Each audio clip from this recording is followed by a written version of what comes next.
अथ श्रीगणेश पञ्चरत्न स्तोत्रम्। मुदाकरात्तमोदकं सदा विमुक्तिसाधकं कलाधरावतंसकं विलासिलोकरक्षकम् अनायकैकनायकं विनाशिते भदैत्यकम् नताशुभाशुनाशकं नमामि तं विनायकम् न तेतरातिभीकरं नवोदितार्कभास्वरम् न मत्सुरारिनिर्जरं न ताधिकापदोद्धरम् सुरेश्वरं निधीश्वरं गजेश्वरं गणेश्वरम् महेश्वरं तमाश्रये परात्परं निरन्तरम् समस्तलोकशङ्करं निरस्तदैत्यकुञ्जरम् दरेतरोदरं वरं वरेभवक्त्रमक्षरम् कृपाकरं क्षमाकरं मुदाकरं यशस्करम् नमस्करं नमस्कृतं नमस्करोमि भास्वरम् अकिञ्चनातिमार्जनं चिरन्तनोक्तिभाजनं पुरारिपूर्वनन्दनं सुरारिगर्वचर्वणं प्रपञ्चनाशभीषणं धनञ्जयादिभूषणम् कपोलदानवारणं भजे पुराणवारणम् नितान्तकान्तदन्तकान्तिमन्तकान्तकात्मजम् अचिन्त्यरूपमन्तहीनमन्तराय कृन्तनम् हृदन्तरे निरन्तरं वसन्तमेव योगिनाम् तमेकदन्तमेव तं विचिन्तयामि सन्ततम् महागणेश पञ्चरत्नमादरेण योऽन्वहम् प्रजल्पति प्रभातके हृदि स्मरन् गणेश्वरम् अरोगताम् अदोषतां सुसाहितीं सुपुत्रताम् समीहितायुरष्टभूतिमभ्युपैति सोचिरात् मुदाकरात्तमोदकं सदा विमुक्तिसाधकं कलाधरावतंसकं विलासिलोकरक्षकम् अनायकैकनायकं विनाशिते भदैत्यकम् नताशुभाशुनाशकं नमामि तं विनायकम् न तेतरातिभीकरं नवोदितार्कभास्वरम् न मत्सुरारिनिर्जरं न ताधिकापदोद्धरम् सुरेश्वरं निधीश्वरं गजेश्वरं गणेश्वरम् महेश्वरं तमाश्रये परात्परं निरन्तरम् समस्तलोकशङ्करं निरस्तदैत्यकुञ्जरम् दरेतरोदरं वरं वरेभवक्त्रमक्षरम्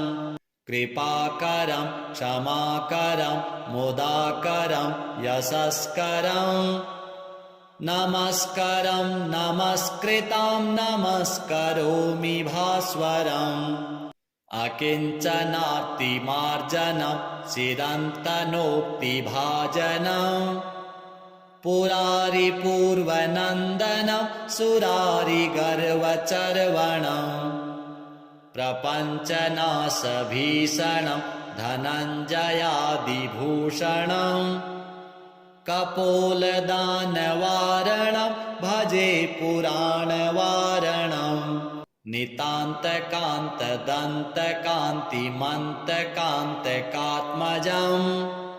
अचिन्त्यरूपमन्तहीनमन्तराय कृन्तनम् हृदन्तरे निरन्तरं वसन्तमेव योगिनाम् तमेकदन्तमेव तं विचिन्तयामि सन्ततम् महागणेश पञ्चरत्नमादरेण योऽन्वहम् प्रजल्पति प्रभातके हृदि स्मरन् गणेश्वरम् अरोगताम् अदोषताम् सुसाहितीं सुपुत्रताम् समीहितायुरष्टभूतिमभ्युपैति सोचिरात् मुदाकरात्तमोदकं सदा विमुक्तिसाधकम् कलाधरावतंसकं विलासिलोकरक्षकम् अनायकैकनायकं विनाशिते भदैत्यकम्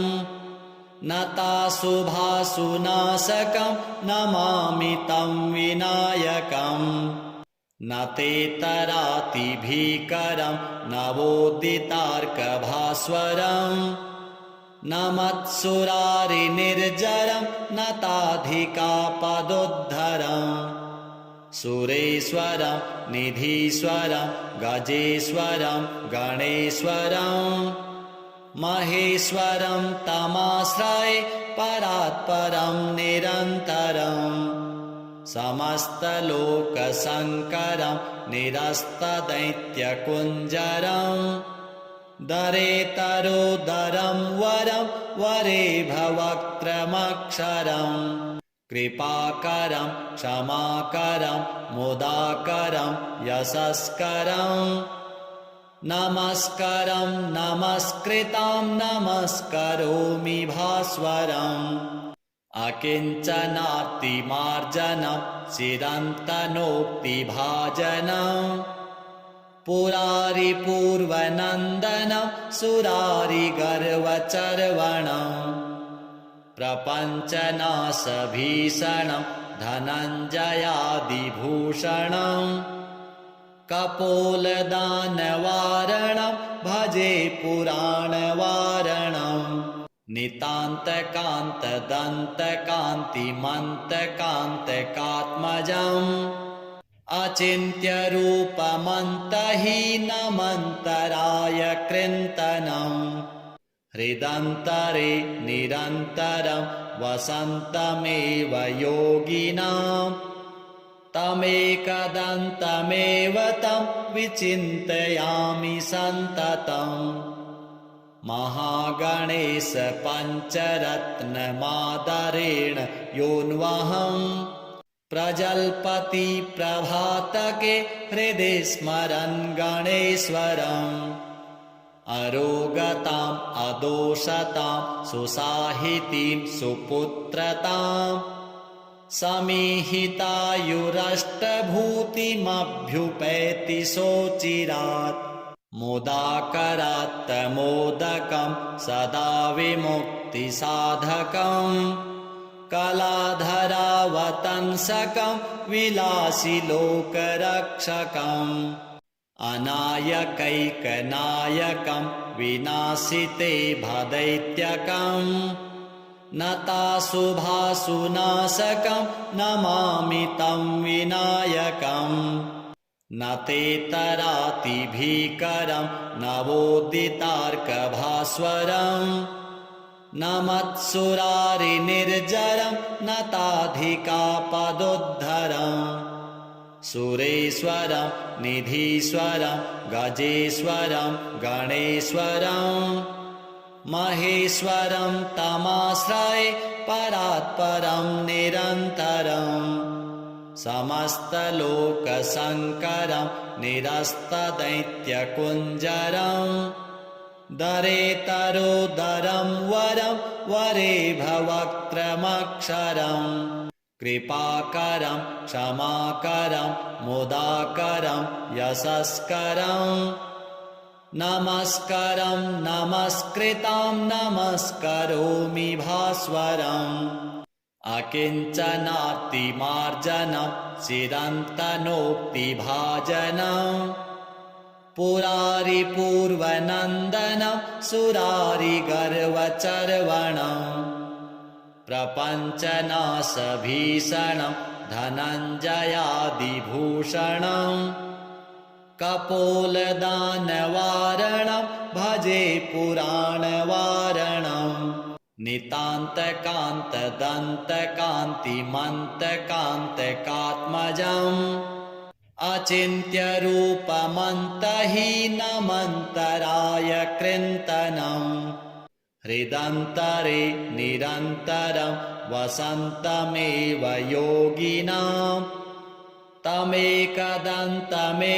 तं विचिन्तयामि सन्ततम् महागणेश पञ्चरत्नमादरेण योऽन्वहम् प्रजल्पति प्रभातके हृदि स्मरन् गणेश्वरम् अरोगताम् अदोषताम् सुसाहितीं सुपुत्रताम् समीहितायुरष्टभूतिमभ्युपैति सोचिरात् मुदाकरात्तमोदकं सदा विमुक्तिसाधकम् कलाधरावतंसकं विलासिलोकरक्षकम् अनायकैकनायकं विनाशिते भदैत्यकम् नताशुभाशुनाशकं नमामि तं विनायकम् न तेतरातिभीकरं नवोदितार्कभास्वरम् न मत्सुरारिनिर्जरं नताधिकापदोद्धरम् सुरेश्वरं निधीश्वरं गजेश्वरं गणेश्वरम् महेश्वरं तमाश्रये परात्परं निरन्तरम् समस्तलोकशङ्करं निरस्तदैत्यकुञ्जरम् दरेतरोदरं वरं वरेभवक्त्रमक्षरम् कृपाकरं क्षमाकरं मुदाकरं यशस्करम् नमस्करं नमस्कृतं नमस्करोमि भास्वरम् अकिञ्चनातिमार्जनं चिरन्तनोक्तिभाजनम् पुरारिपूर्वनन्दनं सुरारिगर्वचर्वणम् प्रपञ्चनाशभीषणं धनञ्जयादिभूषणम् कपोलदानवारणं भजे पुराणवारणम् नितान्तकान्तदन्तकान्तिमन्तकान्तकात्मजम् अचिन्त्यरूपमन्तहीनमन्तराय कृन्तनम् हृदन्तरे निरन्तरं वसन्तमेव योगिनाम् तमेकदन्तमेव तं विचिन्तयामि सन्ततम् महागणेश पञ्चरत्नमादरेण योऽन्वहम् प्रजल्पति प्रभातके हृदि स्मरन् गणेश्वरम् अरोगताम् अदोषताम् सुसाहितीं सुपुत्रताम् समीहितायुरष्टभूतिमभ्युपैति सोचिरात् मुदाकरात्तमोदकं सदा विमुक्तिसाधकम् कलाधरावतंसकं विलासिलोकरक्षकम् अनायकैकनायकं विनाशिते भदैत्यकम् नताशुभाशुनाशकं नमामि तं विनायकम् न तेतरातिभीकरं नवोदितार्कभास्वरम् न मत्सुरारिनिर्जरं नताधिकापदोद्धरम् सुरेश्वरं निधीश्वरं गजेश्वरं गणेश्वरम् महेश्वरं तमाश्रये परात्परं निरन्तरम् समस्तलोकशङ्करं निरस्तदैत्यकुञ्जरम् दरेतरोदरं वरं वरेभवक्त्रमक्षरम् कृपाकरं क्षमाकरं मुदाकरं यशस्करम् नमस्करं नमस्कृतं नमस्करोमि भास्वरम् अकिञ्चनातिमार्जनं चिरन्तनोक्तिभाजनम् पुरारिपूर्वनन्दनं सुरारिगर्वचर्वणम् प्रपञ्चनाशभीषणं धनञ्जयादिभूषणम् कपोलदानवारणं भजे पुराणवारणम् नितान्तकान्तदन्तकान्तिमन्तकान्तकात्मजम् अचिन्त्यरूपमन्तहीनमन्तराय कृन्तनम् हृदन्तरे निरन्तरं वसन्तमेव योगिनाम् तमेकदन्तमेव तं विचिन्तयामि सन्ततम् महागणेश पञ्चरत्नमादरेण योऽन्वहम् प्रजल्पति प्रभातके हृदि स्मरन् गणेश्वरम् अरोगताम् अदोषताम् सुसाहितीं सुपुत्रताम् समीहितायुरष्टभूतिमभ्युपैति सोचिरात् मुदाकरात्तमोदकं सदा विमुक्तिसाधकम् कलाधरावतंसकं विलासिलोकरक्षकम् अनायकैकनायकं विनाशिते भदैत्यकम् नताशुभाशुनाशकं नमामि तं विनायकम् न तेतरातिभीकरं नवोदितार्कभास्वरम् न मत्सुरारिनिर्जरं नताधिकापदोद्धरम् सुरेश्वरं निधीश्वरं गजेश्वरं गणेश्वरम् महेश्वरं तमाश्रये परात्परं निरन्तरम् समस्तलोकशङ्करं निरस्तदैत्यकुञ्जरम् दरेतरोदरं वरं वरेभवक्त्रमक्षरम् कृपाकरं क्षमाकरं मुदाकरं यशस्करम् नमस्करं नमस्कृतं नमस्करोमि भास्वरम् अकिञ्चनातिमार्जनं चिरन्तनोक्तिभाजनम् पुरारिपूर्वनन्दनं सुरारिगर्वचर्वणम्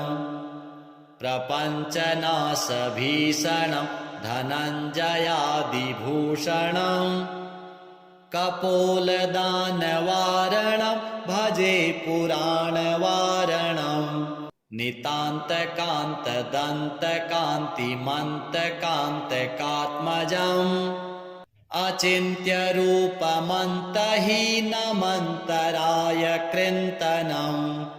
हृदन्तरे निरन्तरं वसन्तमेव योगिनाम् तमेकदन्तमेव तं विचिन्तयामि सन्ततम् महागणेश पञ्चरत्नमादरेण योऽन्वहम् प्रजल्पति प्रभातके हृदि स्मरन् गणेश्वरम् अरोगताम् अदोषताम् सुसाहितीं सुपुत्रताम् समीहितायुरष्टभूतिमभ्युपैति सोचिरात् मुदाकरात्तमोदकं सदा विमुक्तिसाधकम् कलाधरावतंसकं विलासिलोकरक्षकम् अनायकैकनायकं विनाशिते भदैत्यकम् नताशुभाशुनाशकं नमामि तं विनायकम् न ते तराति भीकरं नवोदितार्कभास्वरम् न मत्सुरारिनिर्जरं न ताधिकापदोद्धरम् सुरेश्वरं निधीश्वरं गजेश्वरं गणेश्वरम् महेश्वरं तमाश्रये परात्परं निरन्तरम् समस्तलोकशङ्करं निरस्तदैत्यकुञ्जरम् दरेतरोदरं वरं वरेभवक्त्रमक्षरम् कृपाकरं क्षमाकरं मुदाकरं यशस्करम् नमस्करं नमस्कृतं नमस्करोमि भास्वरम् अकिञ्चनार्तिमार्जनं चिरन्तनोक्तिभाजनम् पुरारिपूर्वनन्दनं सुरारिगर्वचर्वणम् प्रपञ्चनाशभीषणं धनञ्जयादिभूषणम् कपोलदानवारणं भजे पुराणवारणम् नितान्तकान्तदन्तकान्तिमन्तकान्तकात्मजम् अचिन्त्यरूपमन्तहीनमन्तराय कृन्तनम् हृदन्तरे निरन्तरं वसन्तमेव योगिनाम् तमेकदन्तमेव तं विचिन्तयामि सन्ततम् महागणेश पञ्चरत्नमादरेण योऽन्वहम् प्रजल्पति प्रभातके हृदि स्मरन् गणेश्वरम् अरोगताम् अदोषताम् सुसाहितीं सुपुत्रताम् समीहितायुरष्टभूतिमभ्युपैति सोचिरात् मुदाकरात्तमोदकं सदा विमुक्तिसाधकम् कलाधरावतंसकं विलासिलोकरक्षकम् अनायकैकनायकं विनाशिते भदैत्यकम् नताशुभाशुनाशकं नमामि तं विनायकम् न ते तराति भीकरं नवोदितार्कभास्वरम् न मत्सुरारिनिर्जरं न ताधिकापदोद्धरम् सुरेश्वरं निधीश्वरं गजेश्वरं गणेश्वरम् महेश्वरं तमाश्रये परात्परं निरन्तरम् समस्तलोकशङ्करं निरस्तदैत्यकुञ्जरम् दरेतरोदरं वरं वरेभवक्त्रमक्षरम् कृपाकरं क्षमाकरं मुदाकरं यशस्करम् नमस्करं नमस्कृतं नमस्करोमि भास्वरम् अकिञ्चनार्तिमार्जनं चिरन्तनोक्तिभाजनम् पुरारिपूर्वनन्दनं सुरारिगर्वचर्वणम् प्रपञ्चनाशभीषणं धनञ्जयादिभूषणम् कपोलदानवारणं भजे पुराणवारणम् नितान्तकान्तदन्तकान्तिमन्तकान्तकात्मजम् अचिन्त्यरूपमन्तहीनमन्तराय कृन्तनम् हृदन्तरे निरन्तरं वसन्तमेव योगिनाम् तमेकदन्तमेव तं विचिन्तयामि सन्ततम् महागणेश पञ्चरत्नमादरेण योऽन्वहम् प्रजल्पति प्रभातके हृदि स्मरन् गणेश्वरम्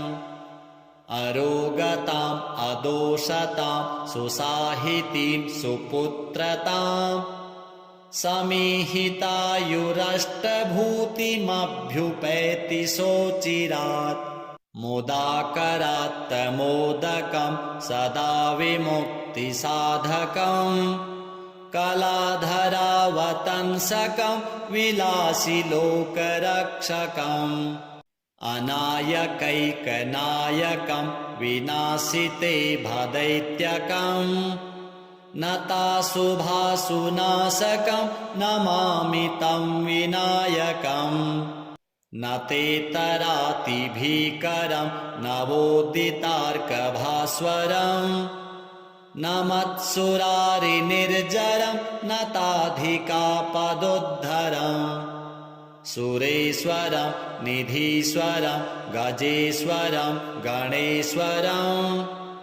महेश्वरं तमाश्रये परात्परं निरन्तरम् समस्तलोकशङ्करं निरस्तदैत्यकुञ्जरम् दरेतरोदरं वरं वरे भवक्त्रमक्षरम् कृपाकरं क्षमाकरं मुदाकरं यशस्करम् नमस्करं नमस्कृतं नमस्करोमि भास्वरम् अकिञ्चनातिमार्जनं चिरन्तनोक्तिभाजनम् पुरारिपूर्वनन्दनं सुरारिगर्वचर्वणम् प्रपञ्चनाशभीषणं धनञ्जयादिभूषणम् कपोलदानवारणं भजे पुराणवारणम् नितान्तकान्तदन्तकान्तिमन्तकान्तकात्मजम् अचिन्त्यरूपमन्तहीनमन्तराय कृन्तनम् हृदन्तरे निरन्तरं वसन्तमेव योगिनाम् तमेकदन्तमेव तं विचिन्तयामि सन्ततम् महागणेश पञ्चरत्नमादरेण योऽन्वहम् प्रजल्पति प्रभातके हृदि स्मरन् गणेश्वरम् अरोगताम् अदोषताम् सुसाहितीं सुपुत्रताम् समीहितायुरष्टभूतिमभ्युपैति सोचिरात् मोदाकरात्तमोदकं सदा विमुक्तिसाधकम् कलाधरावतंसकं विलासिलोकरक्षकम् अनायकैकनायकं विनाशिते भदैत्यकम् नताशुभाशुनाशकं नमामि तं विनायकम् न ते तरातिभीकरं नवोदितार्कभास्वरम् न मत्सुरारिनिर्जरं न ताधिकापदोद्धरम् सुरेश्वरं निधीश्वरं गजेश्वरं गणेश्वरम् महेश्वरं तमाश्रये परात्परं निरन्तरम् समस्तलोकशङ्करं निरस्तदैत्यकुञ्जरम् दरेतरोदरं वरं वरे भवक्त्रमक्षरम् कृपाकरं क्षमाकरं मुदाकरं यशस्करम् नमस्करं नमस्कृतं नमस्करोमि भास्वरम् अकिञ्चनातिमार्जनं चिरन्तनोक्तिभाजनम् पुरारिपूर्वनन्दनं सुरारिगर्वचर्वणम् प्रपञ्चनाशभीषणं धनञ्जयादिभूषणम् कपोलदानवारणं भजे पुराणवारणम् नितान्तकान्तदन्तकान्तिमन्तकान्तकात्मजम् अचिन्त्यरूपमन्तहीनमन्तराय कृन्तनम् हृदन्तरे निरन्तरं वसन्तमेव योगिनाम् तमेकदन्तमेव तं विचिन्तयामि सन्ततम् महागणेश पञ्चरत्नमादरेण योऽन्वहम् प्रजल्पति प्रभातके हृदि स्मरन् गणेश्वरम् अरोगताम् अदोषताम् सुसाहितीं सुपुत्रताम् समीहितायुरष्टभूतिमभ्युपैति सोचिरात् मुदाकरात्तमोदकं सदा विमुक्तिसाधकम् कलाधरावतंसकं विलासिलोकरक्षकम् अनायकैकनायकं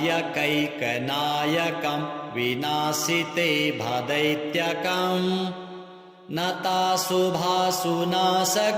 नमामि तं विनायकम् न तेतरातिभीकरं नवोदितार्कभास्वरम् न मत्सुरारिनिर्जरं न ताधिकापदोद्धरम् सुरेश्वरं निधीश्वरं गजेश्वरं गणेश्वरम् महेश्वरं तमाश्रये परात्परं निरन्तरम्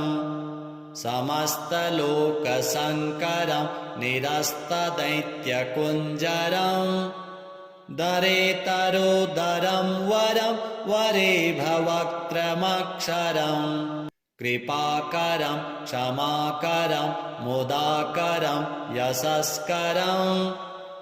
नमस्करं नमस्कृतं नमस्करोमि भास्वरम् अकिञ्चनातिमार्जनं चिरन्तनोक्तिभाजनम्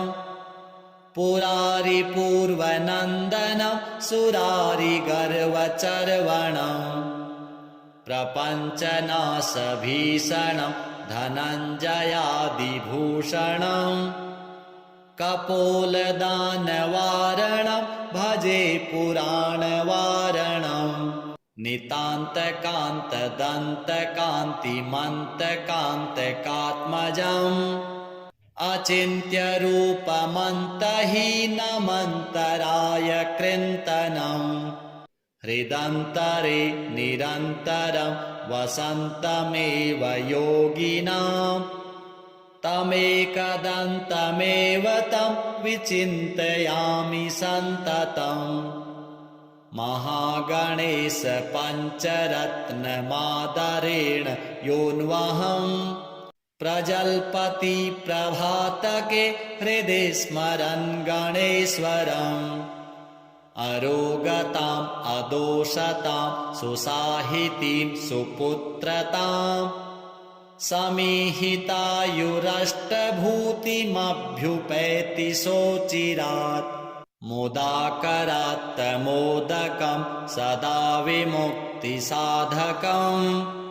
कलाधरावतंसकं विलासिलोकरक्षकम् अनायकैकनायकं विनाशिते भदैत्यकम् नताशुभाशुनाशकं नमामि तं विनायकम् न तेतरातिभीकरं नवोदितार्कभास्वरम् न मत्सुरारिनिर्जरं न ताधिकापदोद्धरम् सुरेश्वरं निधीश्वरं गजेश्वरं गणेश्वरम् महेश्वरं तमाश्रये परात्परं निरन्तरम् समस्तलोकशङ्करं निरस्तदैत्यकुञ्जरम् दरेतरोदरं वरं वरे भवक्त्रमक्षरम् कृपाकरं क्षमाकरं मुदाकरं यशस्करम् नमस्करं नमस्कृतं नमस्करोमि भास्वरम् अकिञ्चनातिमार्जनं चिरन्तनोक्तिभाजनम् पुरारिपूर्वनन्दनं सुरारिगर्वचर्वणं प्रपञ्चनाशभीषणं धनञ्जयादिभूषणं कपोलदानवारणं भजे पुराणवारणं नितान्तकान्तदन्तकान्तिमन्तकान्तकात्मजम् अचिन्त्यरूपमन्तहीनमन्तराय कृन्तनं हृदन्तरे निरन्तरं वसन्तमेव योगिनां तमेकदन्तमेव तं विचिन्तयामि सन्ततम् महागणेश पञ्चरत्नमादरेण योऽन्वहम् प्रजल्पति प्रभातके हृदि स्मरन् गणेश्वरम् अरोगताम् अदोषतां सुसाहितीं सुपुत्रताम् समीहितायुरष्टभूतिमभ्युपैति सोचिरात् मुदाकरात्तमोदकं सदा विमुक्तिसाधकम् कलाधरावतंसकं विलासिलोकरक्षकम् अनायकैकनायकं विनाशिते भदैत्यकम् नताशुभाशुनाशकं नमामि तं विनायकम् न तेतरातिभीकरं नवोदितार्कभास्वरम् न मत्सुरारिनिर्जरं न ताधिकापदोद्धरम् सुरेश्वरं निधीश्वरं गजेश्वरं गणेश्वरं महेश्वरं तमाश्रये परात्परं निरन्तरम् समस्तलोकशङ्करं निरस्तदैत्यकुञ्जरम् दरेतरोदरं वरं वरेभवक्त्रमक्षरम् कृपाकरं क्षमाकरं मुदाकरं यशस्करं नमस्करं नमस्कृतं नमस्करोमि भास्वरम् अकिञ्चनार्तिमार्जनं चिरन्तनोक्तिभाजनं पुरारिपूर्वनन्दनं सुरारिगर्वचर्वणं प्रपञ्चनाशभीषणं धनञ्जयादिभूषणं कपोलदानवारणं भजे पुराणवारणं नितान्तकान्तदन्तकान्तिमन्तकान्तकात्मजम् अचिन्त्यरूपमन्तहीनमन्तराय कृन्तनं हृदन्तरे निरन्तरं वसन्तमेव योगिनां तमेकदन्तमेव तं विचिन्तयामि सन्ततम् महागणेश पञ्चरत्नमादरेण योऽन्वहम् प्रजल्पति प्रभातके हृदि स्मरन् गणेश्वरम् अरोगताम् अदोषतां सुसाहितीं सुपुत्रताम् समीहितायुरष्टभूतिमभ्युपैति सोचिरात् मुदाकरात्तमोदकं सदा विमुक्तिसाधकम् कलाधरावतंसकं विलासिलोकरक्षकम् अनायकैकनायकं विनाशिते भदैत्यकम् नताशुभाशुनाशकं नमामि तं विनायकम् न तेतरातिभीकरं नवोदितार्कभास्वरम् न मत्सुरारिनिर्जरं न ताधिकापदोद्धरम् सुरेश्वरं निधीश्वरं गजेश्वरं गणेश्वरं महेश्वरं तमाश्रये परात्परं निरन्तरम् समस्तलोकशङ्करं निरस्तदैत्यकुञ्जरम् दरेतरोदरं वरं वरेभवक्त्रमक्षरम् कृपाकरं क्षमाकरं मुदाकरं यशस्करम् नमस्करं नमस्कृतं नमस्करोमि भास्वरम् अकिञ्चनातिमार्जनं चिरन्तनोक्तिभाजनं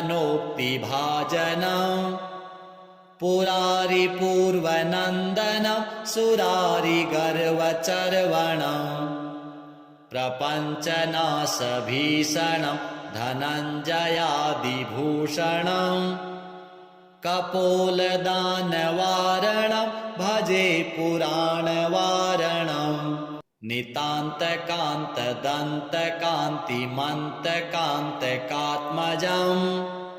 अचिन्त्यरूपमन्तहीनमन्तराय कृन्तनम् हृदन्तरे निरन्तरं वसन्तमेव योगिनाम् तमेकदन्तमेव तं विचिन्तयामि सन्ततम् महागणेश पञ्चरत्नमादरेण योऽन्वहम् प्रजल्पति प्रभातके हृदि स्मरन् गणेश्वरम् अरोगताम् अदोषतां सुसाहितीं सुपुत्रताम् समीहितायुरष्टभूतिमभ्युपैति सोचिरात् मुदाकरात्तमोदकं सदा विमुक्तिसाधकम् कलाधरावतंसकं विलासिलोकरक्षकम् अनायकैकनायकं विनाशिते भदैत्यकम् नताशुभाशुनाशकं नमामि तं विनायकम् न तेतरातिभीकरं नवोदितार्कभास्वरम् न मत्सुरारिनिर्जरं न ताधिकापदोद्धरम् सुरेश्वरं निधीश्वरं गजेश्वरं गणेश्वरम् महेश्वरं तमाश्रये परात्परं निरन्तरम् समस्तलोकशङ्करं निरस्तदैत्यकुञ्जरम् दरेतरोदरं वरं वरेभवक्त्रमक्षरम् कृपाकरं क्षमाकरं मुदाकरं यशस्करम् नमस्करं नमस्कृतं नमस्करोमि भास्वरम् अकिञ्चनातिमार्जनं चिरन्तनोक्तिभाजनं पुरारिपूर्वनन्दनं सुरारिगर्वचर्वणं प्रपञ्चनाशभीषणं धनञ्जयादिभूषणम् कपोलदानवारणं भजे पुराणवारणम् नितान्तकान्तदन्तकान्तिमन्तकान्तकात्मजम् अचिन्त्यरूपमन्तहीनमन्तराय कृन्तनम् हृदन्तरे निरन्तरं वसन्तमेव योगिनाम् तमेकदन्तमेव तं विचिन्तयामि सन्ततम् महागणेश पञ्चरत्नमादरेण योऽन्वहम् प्रजल्पति प्रभातके हृदि स्मरन् गणेश्वरम् अरोगताम् अदोषतां सुसाहितीं सुपुत्रताम् समीहितायुरष्टभूतिमभ्युपैति सोचिरात् मुदाकरात्तमोदकं सदा विमुक्तिसाधकम् कलाधरावतंसकं विलासिलोकरक्षकम् अनायकैकनायकं विनाशिते भदैत्यकम् नताशुभाशुनाशकं नमामि तं विनायकम् न ते तरातिभीकरं नवोदितार्कभास्वरम् न मत्सुरारिनिर्जरं न ताधिकापदोद्धरम् सुरेश्वरं निधीश्वरं गजेश्वरं गणेश्वरं महेश्वरं तमाश्रये परात्परं निरन्तरम् समस्तलोकशङ्करं निरस्तदैत्यकुञ्जरं दरेतरोदरं वरं वरे भवक्त्रमक्षरम् कृपाकरं क्षमाकरं मुदाकरं यशस्करं नमस्करं नमस्कृतं नमस्करोमि भास्वरम् अकिञ्चनातिमार्जनं चिरन्तनोक्तिभाजनं पुरारिपूर्वनन्दनं सुरारिगर्वचर्वणम् प्रपञ्चनाशभीषणं धनञ्जयादिभूषणं कपोलदानवारणं भजे पुराणवारणं नितान्तकान्तदन्तकान्तिमन्तकान्तकात्मजम् अचिन्त्यरूपमन्तहीनमन्तराय कृन्तनम् हृदन्तरे निरन्तरं वसन्तमेव योगिनां तमेकदन्तमेव तं विचिन्तयामि सन्ततम् महागणेश पञ्चरत्नमादरेण योऽन्वहम् प्रजल्पति प्रभातके हृदि स्मरन् गणेश्वरम् अरोगताम् अदोषताम् सुसाहितीं सुपुत्रताम् समीहितायुरष्टभूतिमभ्युपैति सोचिरात् मुदाकरात्तमोदकं सदा विमुक्तिसाधकम् कलाधरावतंसकं विलासिलोकरक्षकम् अनायकैकनायकं विनाशिते भदैत्यकम् नताशुभाशुनाशकं नमामि तं विनायकम् न ते तरातिभीकरं नवोदितार्कभास्वरम् न मत्सुरारिनिर्जरं न ताधिकापदोद्धरम् सुरेश्वरं निधीश्वरं गजेश्वरं गणेश्वरं महेश्वरं तमाश्रये परात्परं निरन्तरम् समस्तलोकशङ्करं निरस्तदैत्यकुञ्जरं दरेतरोदरं वरं वरे भवक्त्रमक्षरम् कृपाकरं क्षमाकरं मुदाकरं यशस्करं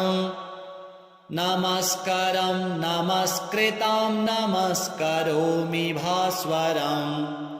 अकिञ्चनातिमार्जनं चिरन्तनोक्तिभाजनं पुरारिपूर्वनन्दनं सुरारिगर्वचर्वणम् प्रपञ्चनाशभीषणं धनञ्जयादिभूषणं कपोलदानवारणं भजे पुराणवारणं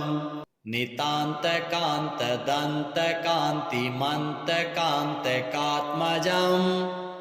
अचिन्त्यरूपमन्तहीनमन्तराय कृन्तनम् हृदन्तरे निरन्तरं वसन्तमेव योगिनां तमेकदन्तमेव तं विचिन्तयामि सन्ततम् महागणेश पञ्चरत्नमादरेण योऽन्वहम् प्रजल्पति प्रभातके हृदि स्मरन् गणेश्वरम् अरोगताम् अदोषतां सुसाहितीं सुपुत्रताम् समीहितायुरष्टभूतिमभ्युपैति सोचिरात् मुदाकरात्तमोदकं सदा विमुक्तिसाधकम् कलाधरावतंसकं विलासिलोकरक्षकम् अनायकैकनायकं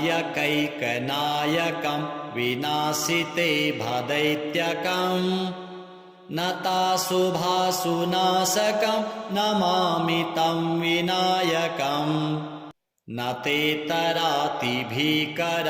नवोदितार्कभास्वरम् न मत्सुरारिनिर्जरं नताधिकापदोद्धरम् सुरेश्वरं निधीश्वरं गजेश्वरं गणेश्वरं महेश्वरं तमाश्रये परात्परं निरन्तरम् समस्तलोकशङ्करं निरस्तदैत्यकुञ्जरम् दरेतरोदरं वरं वरे भवक्त्रमक्षरम् कृपाकरं क्षमाकरं मुदाकरं यशस्करम् नमस्करं नमस्कृतं नमस्करोमि भास्वरम् अकिञ्चनातिमार्जनं चिरन्तनोक्तिभाजनं पुरारिपूर्वनन्दनं सुरारिगर्वचर्वणम् प्रपञ्चनाशभीषणं धनञ्जयादिभूषणम् कपोलदानवारणं भजे पुराणवारणम् नितान्तकान्तदन्तकान्तिमन्तकान्तकात्मजम् अचिन्त्यरूपमन्तहीनमन्तराय कृन्तनम् हृदन्तरे निरन्तरं वसन्तमेव योगिनाम् तमेकदन्तमेव तं विचिन्तयामि सन्ततम् महागणेश पञ्चरत्नमादरेण योऽन्वहम् प्रजल्पति प्रभातके हृदि स्मरन् गणेश्वरम् अरोगताम् अदोषतां सुसाहितीं सुपुत्रताम् समीहितायुरष्टभूतिमभ्युपैति सोचिरात् मुदाकरात्तमोदकं सदा विमुक्तिसाधकम् कलाधरावतंसकं विलासिलोकरक्षकम् अनायकैकनायकं विनाशिते भदैत्यकम् नताशुभाशुनाशकं नमामि तं विनायकम् न तेतरातिभीकरं नवोदितार्कभास्वरम् न मत्सुरारिनिर्जरं नताधिकापदोद्धरम् सुरेश्वरं निधीश्वरं गजेश्वरं गणेश्वरं महेश्वरं तमाश्रये परात्परं निरन्तरम् समस्तलोकशङ्करं निरस्तदैत्यकुञ्जरम् दरेतरोदरं वरं वरे भवक्त्रमक्षरम् कृपाकरं क्षमाकरं मुदाकरं यशस्करम् नमस्करं नमस्कृतं नमस्करोमि भास्वरम् अकिञ्चनातिमार्जनं चिरन्तनोक्तिभाजनं पुरारिपूर्वनन्दनं सुरारिगर्वचर्वणम् प्रपञ्चनाशभीषणं धनञ्जयादिभूषणम् कपोलदानवारणं भजे पुराणवारणम् नितान्तकान्तदन्तकान्तिमन्तकान्तकात्मजम् अचिन्त्यरूपमन्तहीनमन्तराय कृन्तनं हृदन्तरे निरन्तरं वसन्तमेव योगिनां तमेकदन्तमेव तं विचिन्तयामि सन्ततम् महागणेश पञ्चरत्नमादरेण योऽन्वहम् प्रजल्पति प्रभातके हृदि स्मरन् गणेश्वरम् अरोगताम् अदोषताम् सुसाहितीं सुपुत्रताम् समीहितायुरष्टभूतिमभ्युपैति सोचिरात् मुदाकरात्तमोदकं सदा विमुक्तिसाधकम् कलाधरावतंसकं विलासिलोकरक्षकम् अनायकैकनायकं विनाशिते भदैत्यकम् नताशुभाशुनाशकं नमामि तं विनायकम् न ते तरातिभीकरं नवोदितार्कभास्वरम् न मत्सुरारिनिर्जरं न ताधिकापदोद्धरम् सुरेश्वरं निधीश्वरं गजेश्वरं गणेश्वरम् महेश्वरं तमाश्रये परात्परं निरन्तरम् समस्तलोकशङ्करं निरस्तदैत्यकुञ्जरम्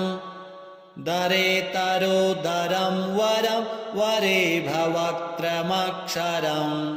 कृपाकरं क्षमाकरं मुदाकरं यशस्करम् नमस्करं नमस्कृतं नमस्करोमि भास्वरम् अकिञ्चनातिमार्जनं चिरन्तनोक्तिभाजनम् पुरारिपूर्वनन्दनं सुरारिगर्वचर्वणम् प्रपञ्चनाशभीषणं धनञ्जयादिभूषणम्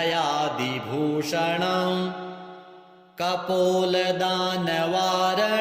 भजे पुराणवारणम् नितान्तकान्तदन्तकान्तिमन्तकान्तकात्मजम् अचिन्त्यरूपमन्तहीनमन्तराय कृन्तनं हृदन्तरे निरन्तरं वसन्तमेव योगिनां तमेकदन्तमेव तं विचिन्तयामि सन्ततम् महागणेश पञ्चरत्नमादरेण योऽन्वहम् प्रजल्पति प्रभातके हृदि स्मरन् गणेश्वरम् अरोगताम् अदोषताम् सुसाहितीं सुपुत्रताम् समीहितायुरष्टभूतिमभ्युपैति सोचिरात् श्रीगणेशार्पणमस्तु।